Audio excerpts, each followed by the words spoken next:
You've heard it all, right? The AI gold rush is here. Companies are throwing billions of dollars at it, they're poaching all the top talent, and they're promising it's going to change, well, everything. But, behind all that hype, there's a different story starting to bubble up. One that's all about failure, a lot of it. So let's get into this, because the numbers, they're honestly pretty shocking. You know things are getting a little crazy when the CEO of OpenAI, Sam Altman himself, is the one telling everyone to maybe pump the brakes. I mean, think about it. This isn't some skeptic on the outside. This is caution coming from inside the house.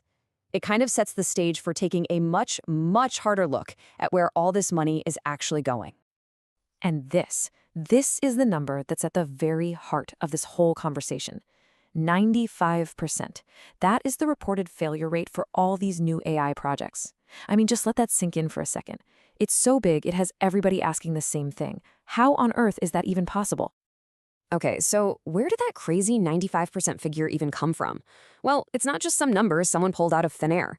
It's actually the main headline from a huge new study out of MIT that dug into the real-world results of this generative AI wave.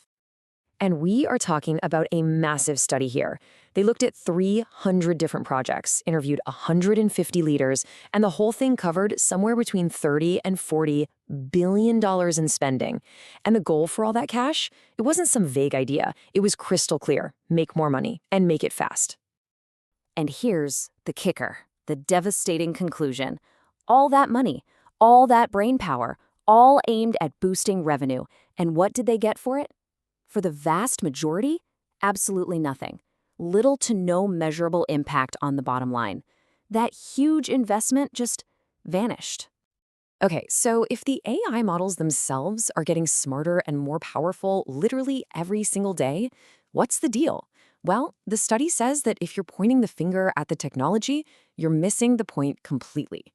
The real problem, it turns out, lies somewhere else entirely. The study's conclusion is, well, pretty blunt. It's not a technology problem, it's a human one. They basically call it a skill issue. The AI models are powerful enough to do the job. The reason everything's failing is because of how we, the humans, are trying to jam them into our real-world systems. So when they dug a little deeper, the study found three big culprits. First, something they call brittle workflows. Basically, systems that look perfect, but just shatter the second you throw them a curveball. Second, a total lack of business context. The AI just doesn't know what the company actually does. And finally, the shiny new AI tool just doesn't line up with what people actually need to do every day. And this whole skill issue thing also explains another key finding. Companies that tried to build their own AI from the ground up, they failed way more often. The smarter play was to just pay an expert who'd already figured out all the hard stuff. As the source material puts it, it's a great time to be an enterprise AI shovel salesman, selling tools to all the gold miners. To really paint a picture of what this human skill issue looks like, the source uses this really powerful and honestly kind of dark analogy. They call the messed up way a lot of developers are approaching this AI vibe coding. And this is what that cycle looks like. It starts with the high, right? That first time the AI spits out perfect code and you feel like a programming god. That leads to the binge, where you're just firing off prompt after prompt, trying to get that feeling back. Then comes the crash. Nothing works, you're drowning in errors, and oh yeah, you've just racked up a massive cloud bill.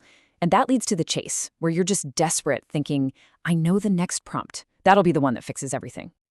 So, is it all just doom and gloom? Is success totally impossible? No, not at all.